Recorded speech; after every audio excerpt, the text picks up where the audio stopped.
देखिए, फिंच की जानिब से पाकिस्तानी रेटिंग इम्प्रूव करना काफ़ी ज़्यादा सिग्निफिकेंट है। 6 साल के बाद पाकिस्तानी रेटिंग इम्प्रूव हुई है। ट्रिपल सी से माइनस बी के पास आना और आउटलुक स्टेबल करना काफ़ी खुशाइन है।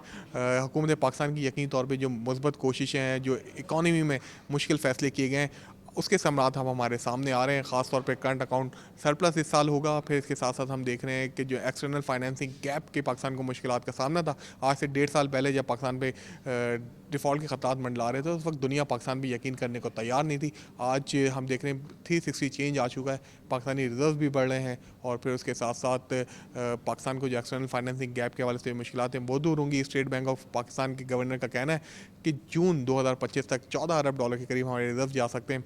हमारी टेक्सटाइल की एक्सपोर्ट भी बढ़ रही हैं।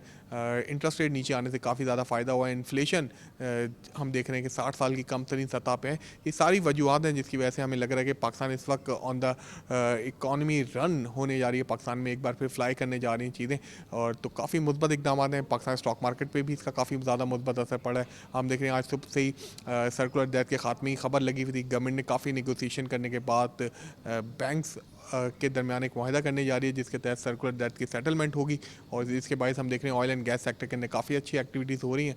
साथ साथ बैंकिंग स्टॉक काफ़ी अच्छा परफॉर्म कर रहे हैं, सिक्लिकल स्टॉक बहुत अच्छा परफॉर्म कर रहे हैं। तो ओवरऑल आउटलुक मीशत का पॉजिटिव है और उसकी रिफ्लेक्शन KC 100 इंडेक्स पे आपको नज़र आ रही है।